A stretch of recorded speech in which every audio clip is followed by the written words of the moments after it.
Hey guys, welcome back to the channel. Today we are reviewing the Honda City 2009 IV Tech. So let's get going with it. So first things first, let's just launch the car.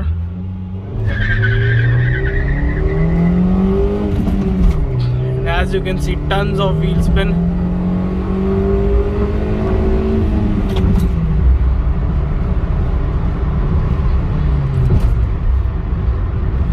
That is a Honda City IV Tech 2009 petrol manual. A very good car. Even after it is a 2009 model, so around 12 years old now, and it still goes like a rocket. No issues, no lag. It's a naturally aspirated unit.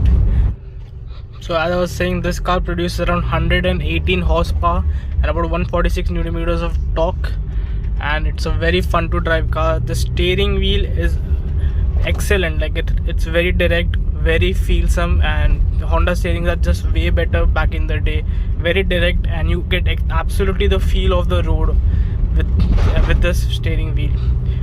This car has a few mods. So firstly, it has got some new spark plugs.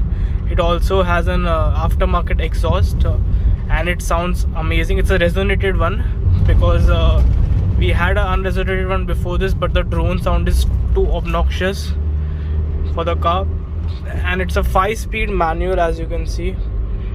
So a 6-speed would be appreciated, but back in the day you only get for 5-speed. It's good enough for the car. Absolutely good low-end power with this car, and it's a Japanese car, so the more you rev it, the more you'll be rewarded.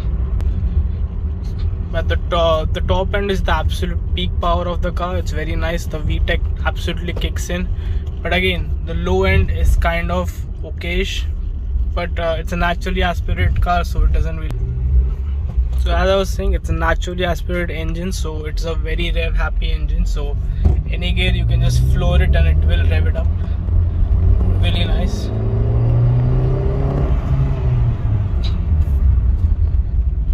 And the brakes are okayish. I wouldn't say it's the best in the world, but kind of okay, because the front gets a dual disc brakes, but the rear are drum brakes. So the braking is okay, but it stops the car. With this kind of power, it's adequate. Now I'll show you. Let's brake hard. ABS kicks in, but braking can be improved. But apart from that, this is an old car. It's a hoopty, but it runs fine. Mileage, it gives around 10 to 12 in the city, and out of the highway it will give around 14 to 16 kilometers per liter, depending on the driving style.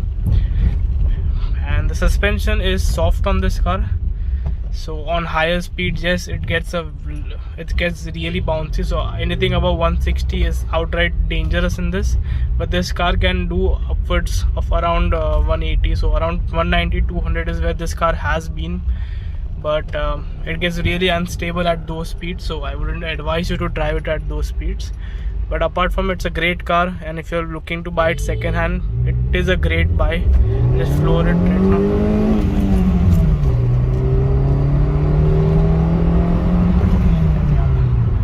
Being 12-year-old, it still has that power. It has that feel of the old car. So good steering, no emissions and crap and stuff. Good throttle response. Everything is just outright amazing. And analog display and everything, just old school. So a proper deck, AC controls, old school 5-speed gearbox, and just a very good view of what's around, plus a lower ride height. It scrapes a lot, yes, but it's amazing to drive, and still after so many years it's still a very good car to drive. That's it. That's a short video of this 12-year-old car, and I'll be putting out a new video of the Skoda soon. So Skoda is getting a new air intake and some coils, so that video will be out soon as well. And guys, see you in the next one. Peace.